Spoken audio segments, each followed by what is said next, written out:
আজ 7 দিন হলো আমার মুখে দানা জোটেনি। আমায় এক মুঠো ভাত খেতে দাও বাবা। তোমার মতো কলঙ্কিনীর মুখে আমি ভাত তুলে দিতে পারবো না। যাও, এখান থেকে বেরিয়ে যাও। এই যে বন্ধু, তুমি এখানে দাঁড়িয়ে দাঁড়িয়ে কি ভাবছো? আমি তোমাকে সব জায়গা খুঁজে না পেয়ে চিন্তিত হয়ে পড়েছিলাম। কি ব্যাপার বন্ধু, তোমাকে এরকম চিন্তিত মনে হচ্ছে কেন?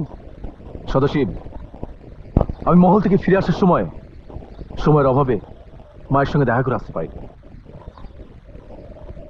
মা কমলাকে ভুল বুঝে অন্যায় অত্যাচার করছে কিনা তাই ভাবছি। আমার বংশমর্যাদায় কালিমা লেপে দিয়েছে আমারই পুত্রবধূ কমলা। কাজেই ন্যায় বিচারের স্বার্থে আমি কমলার মৃত্যুদণ্ডের আদেশ দিলাম। রানীমা, বৌরানীকে এত বড় শাস্তি দেবার আগে কাঞ্চন কুমারের মতামতের প্রয়োজন আছে আমি মনে করি। তাই বলছিলাম, যতদিন কাঞ্চন কুমার ফিরে না আসে ততদিন বৌরানীকে জেলখানাতে রাখার অনুমতি দিন। মন্ত্রী মশাই, কমলার প্রতি দয়ার কারণ আমি আপনার কাছে জানতে চাই না। শুধু এইটুকু জেনে রাখুন, আমার নির্দেশ অমান্যকারীকে আমি কিছুতেই ক্ষমা করব না।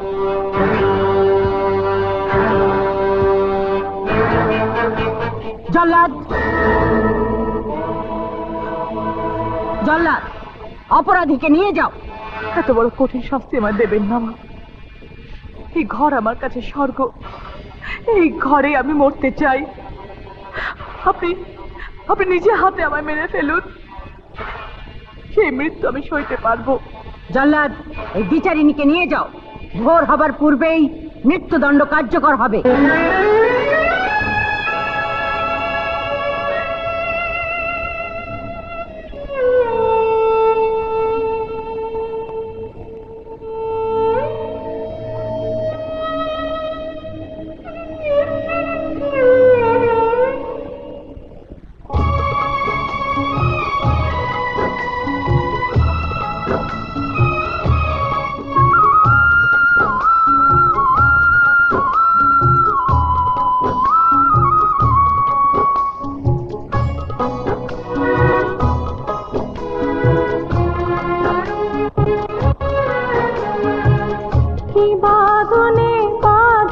জল্লাদ আমারে,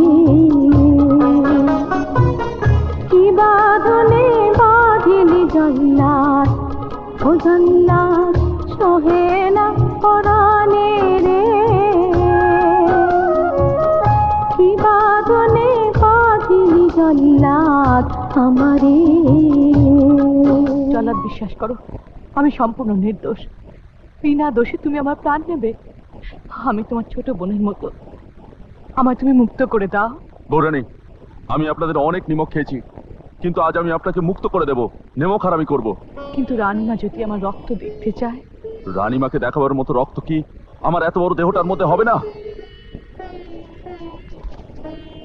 আপনি যান।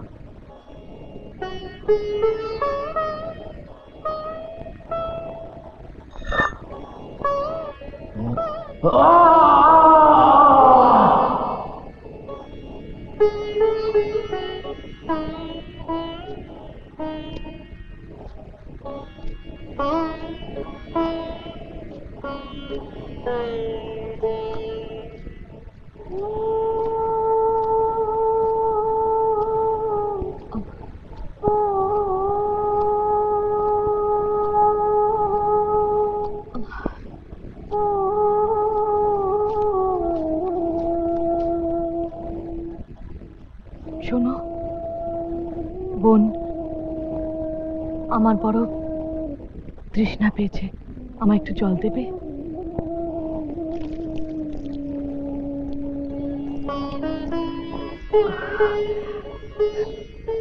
বলতে পারো বোন, সাচিনগরে মহারাজের বাড়িটা কত দূর? আরো 7 দিনের পথ। আরো 7 দিন?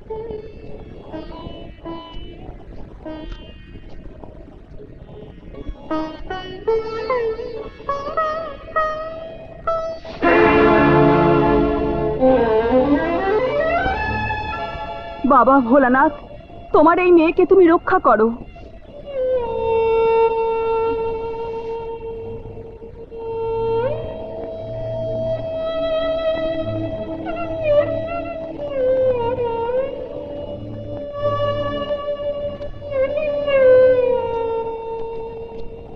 আমি ভাবতে পারছি না আমার মেয়ে কলঙ্কের কালি মুখে নিয়ে সবার মুখ কালি করে দেবে।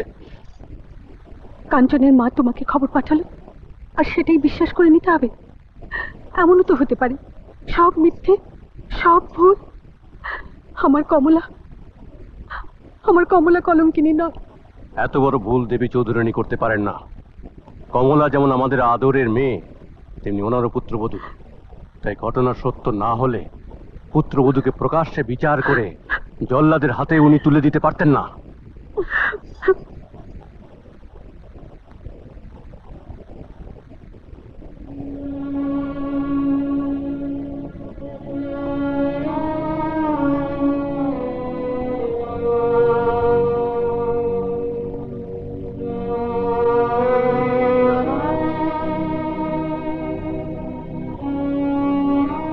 বাবা। কে তুমি? কি চাও আমার কাছে? বাবা, আমি তোমার কমলা। না, আমার মেয়ে কমলা মরে গেছে।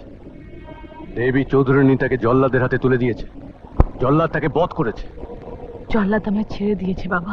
সেটা আমার দুর্ভাগ্য। এই মুহূর্তে তুমি এখান থেকে চলে যাও। বাবা। কে তোমার বাবা? যে মেয়ে স্বামীকে ছেড়ে পরপুরুষের সঙ্গে রাত কাটায়, যে মেয়ে বংশের মুখে কালিমা মেখে দেয়, সে আমার কেউ নয়। আমি তোমার বাবা নই। বাবা, তুমি তোমার কমলার কথা বিশ্বাস করো।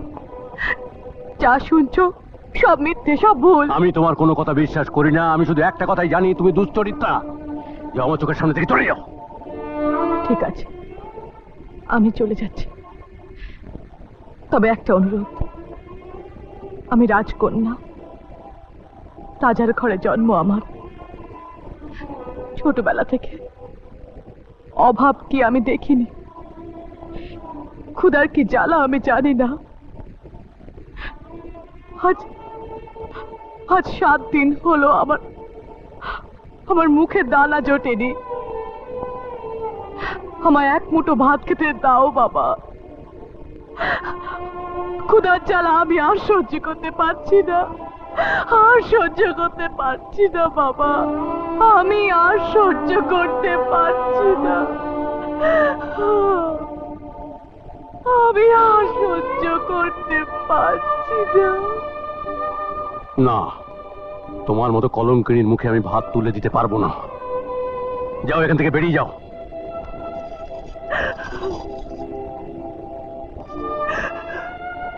তুমি নিষ্ঠুর হতে পারো, তুমি পাষাণ হতে পারো, কিন্তু আমি মা। আমি কমলাকে 10 মাস 10 দিন পেটে ধরেছিলাম। ওর জন্য এক মুঠো ভাত নেই, এই কথা আমি কিছুতেই বলতে পারবো না। আয় মা কমলা, আয়। তোর বাবা তোকে ভাত না দিক, আমি দেব। আয় মা, আয়।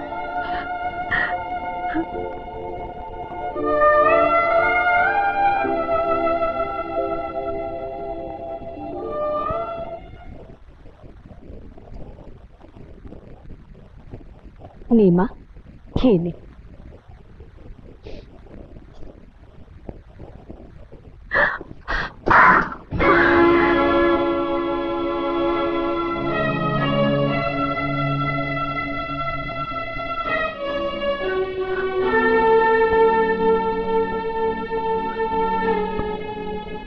এক মুঠো ভাত তুমি সত্যি সত্যি আমায় খেতে দিলে না বাবা? না, আমি কোনো অমঙ্গল ডেকে আনতে চাই না। যাও, এখান থেকে বেরিয়ে যাও তুমি।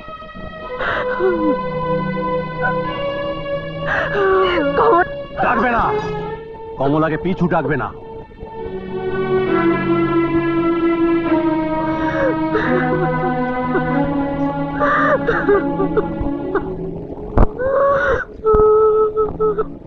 এরকম আরো অনেক সিনেমা দেখতে হলে ডাউনলোড করুন ক্লিক অ্যাপ।